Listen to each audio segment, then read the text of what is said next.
D'accord, donc on va passer au dossier 4. C'est un jeune homme, monsieur Z, 27 ans, qui vient vous voir pour la première fois. Il n'a jamais consulté de médecin depuis 15 ans, mais là il a besoin d'un certificat médical pour débuter du judo. Il n'a aucun antécédent à part une chirurgie des amygdales. Il ne prend pas de traitement, il est facteur, il n'a jamais eu d'arrêt de travail, il est en parfaite santé. La première question, c'est quel est votre interrogatoire et votre examen clinique pour la rédaction d'un certificat médical d'aptitude au sport? Alors, il y a plein de choses auxquelles il faut penser, donc il faut réussir à penser à tout. Dans l'interrogatoire, ce qu'il faut savoir, c'est les antécédents, bien sûr. Que ce soit dans l'interrogatoire ou dans l'examen clinique, de toute façon, il va falloir penser au cerveau et au cœur. Donc, de toute façon, c'est ce qui revient le plus souvent. Donc, dans l'interrogatoire, on va demander les antécédents personnels et familiaux, surtout cardiovasculaires et neurologiques. Tout ce qui est mort subite dans la famille, accident cardiaque dans la famille, épilepsie dans la famille. Les facteurs de risque cardiovasculaire, ça aussi, ça va avec le cardiovasculaire, c'est important. Donc s'il y a une chose qu'il faut que vous reteniez, c'est ça, le cardiaque et le neurologique. Ensuite, le reste, c'est un peu moins essentiel. Ce que vous demandez, c'est le niveau sportif et les sports recherchés. Ça, c'est important parce que selon l'intensité du sport, vous n'allez peut-être pas être aussi intensif dans votre examen clinique. Mode de vie, alcool, tabac, toxiques, notamment pour le dopage, éviter les toxiques. Il faut savoir aussi quelles sont les qualités du sommeil, l'apport nutritionnel et hydrique. Ça, c'est important, l'apport nutritionnel du sportif. Vous n'oubliez pas, alors ça, je vais le mettre en rouge aussi, le statut vaccinal. Ça, c'est important. Notamment pour les sports de combat, il faut que les gens soient vaccinés, hépatite B, hépatite C, etc., puisqu'il peut y avoir du sang. Ensuite, donc ça c'est pour les antécédents, première chose les antécédents, et ensuite les symptômes d'alarme, deuxième chose. Dans les symptômes d'alarme, encore une fois, vous pensez au cœur et au cerveau. Donc le cœur, c'est syncope, malaise, dyspnée, palpitations, tous les symptômes qui font penser qu'il y a un problème. Ok. Pour l'examen clinique, poids, taille, indice de masse corporelle, il faut faire un examen clinique complet. Donc de toute façon, on fait un peu tout. Et encore une fois, on insiste sur le neurologique, examen neurologique et le cardiovasculaire. Dans le cardiovasculaire, il va falloir faire la fréquence cardiaque, la tension artérielle, l'auscultation cardiaque, rechercher un souffle vasculaire sur tous les trajets vasculaires, les prises de pouls.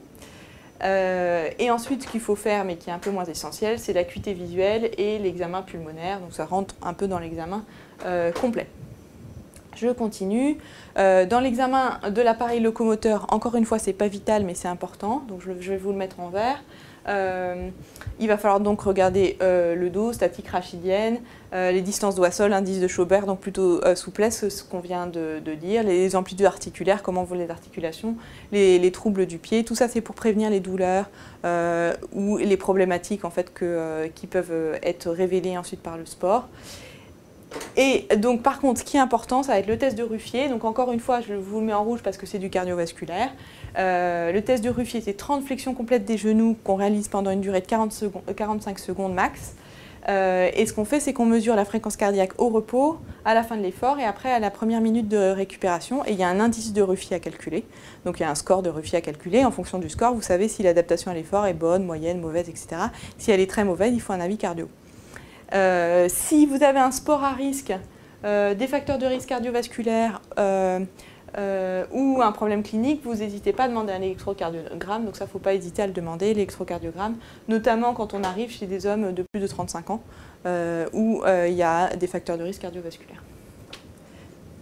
Rédigez votre certificat. Alors, il faut essayer de rien oublier pour rédiger le certificat. Donc, la date, le lieu, je sous-signé, machin, médecin exerçant à Paris, avoir examiné ce jour monsieur, né-le. Et donc, la phrase, c'est ne pas avoir constaté de signes cliniques apparents contre-indiquant la pratique du... Il faut préciser quel est le sport, ça, il faut le préciser. Et vous dites certifié ce jour et remis à main propre pour servir à faire valoir ce que de droit. Donc, ça, c'est toujours la phrase classique. Signature cachée. Et donc, une chose qu'il ne faut pas oublier, qu'il faut que vous mettiez sur vos copies, c'est qu'il faut garder un double de ce que vous avez écrit. Tout certificat médical, vous gardez un double du certificat que vous avez fait. Question 3. Il revient vous voir un peu plus tard et maintenant il a une entorse de cheville en varus. Quel est votre traitement à la phase aiguë? Quel est le traitement de l'entorse de cheville? Donc là, c'est assez simple à retenir, c'est le protocole RICE, Rest, Ice, Compression, Elevation. Donc, reste et repos. repos, donc on arrête les activités. On peut faire acheter une paire de cannes anglaises pour faire une marche avec les cannes en essayant de reprendre l'appui le plus tôt possible parce que sinon vous êtes obligé de faire un traitement préventif de phlébite. Donc il ne faut pas interdire l'appui complet. Mais par contre, vous pouvez soulager pour soulager les douleurs. Ça dépend un peu de comment se présente le patient, c'est pas obligatoire. Glaçage, contention. Donc contention, vous pouvez faire soit un strapping, donc une contention adhésive, les kinés le font très bien, soit une attelle de type Axmed ou Aircast, bon ça la marque on s'en moque, donc une attelle de cheville ou une contention adhésive. Et ensuite, élévation et puis antalgique. Donc ça, c'est le traitement de base de l'entorse de cheville. Question 4. Quels sont les objectifs de la kinésithérapie, les techniques conseillées? Remarquez ici que j'ai demandé les techniques en plus. Donc maintenant, on va essayer de voir un peu quelles sont les techniques par rapport aux objectifs. Comme vous l'avez vu au cours de la conf, les objectifs de la kinésithérapie, c'est un peu standardisé, c'est toujours la même chose. On s'adapte simplement selon la pathologie. Mais en gros, vous aurez toujours la douleur, le renforcement musculaire, les amplitudes articulaires, le entraînement à l'effort, etc. Ça, je vous l'ai déjà dit. Travail de l'équilibre, de la marche, etc. Donc ça, si vous ne savez pas quoi mettre, de toute façon, les objectifs, ils sont toujours un peu pareils. Et les techniques, vous allez voir que c'est aussi toujours un peu les mêmes. Donc comme ça, vous les apprenez une fois, elles s'adaptent à toutes les pathologies. Il faut juste réfléchir un peu avec un peu de bon sens pour adapter ces techniques en fonction de la pathologie. Donc l'objectif global, c'est d'obtenir une cheville indolore et stable. Ça signifie qu'on arrête la kinésithérapie quand la cheville est indolore et stable, ce qui permet de savoir comment on va suivre l'entorse de cheville au fur et à mesure de sa rééducation. Donc dans les objectifs, il y a la lutte contre la douleur, la lutte contre l'œdème. La lutte contre l'œdème, ça se fait par des drainages lymphatiques, je n'ai pas mis là, drainage lymphatique, massage. Et pour la douleur, c'est massage, physiothérapie. Physiothérapie, qu'est-ce que c'est? C'est l'utilisation des agents physiques, tous les agents physiques. Donc dedans, là, il y a le froid qui est pas mal, mais il peut y avoir le chaud selon les pathologies, les courants électriques, les infrarouges, les ultrasons, tout ce qui est agent physique. Ensuite, les mobilités articulaires. Ici, dans l'entorse de cheville, c'est surtout la flexion dorsale de cheville parce que c'est là qui est perdue. Et donc, il y a trois mots-clés standards en fait, pour les amplitudes articulaires. C'est le repos en position de fonction. Là, ce n'est pas tellement vrai, mais il faut que pour toutes les articulations qui peuvent s'enraidir, il faut qu'elles soient au repos, la nuit notamment, en position de fonction, c'est-à-dire au membre inférieur, ça va être comme si vous étiez debout. Extension de hanche, extension de genou, flexion dorsale de cheville. Repos en position de fonction, là je ne vous l'ai pas mis, ce n'est pas nécessaire. Mobilisation et posture. Donc ici, ce qui est important surtout, c'est les mobilisations. Vous pouvez faire passif, actif aidé, tout ce que vous voulez.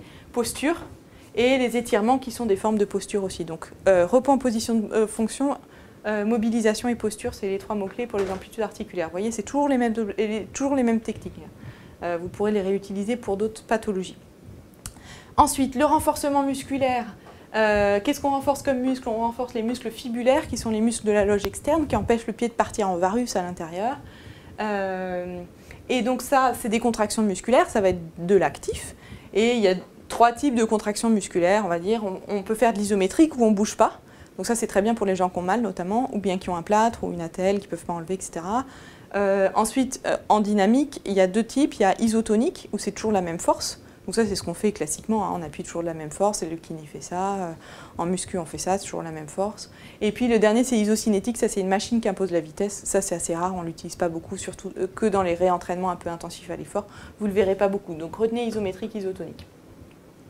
Et ensuite, donc, le mot-clé le plus important pour l'entorse de cheville, c'est le travail proprioceptif, qui s'appelle maintenant reprogrammation neuromusculaire, c'est ça qui est dit dans les recommandations, on appelle ça reprogrammation neuromusculaire.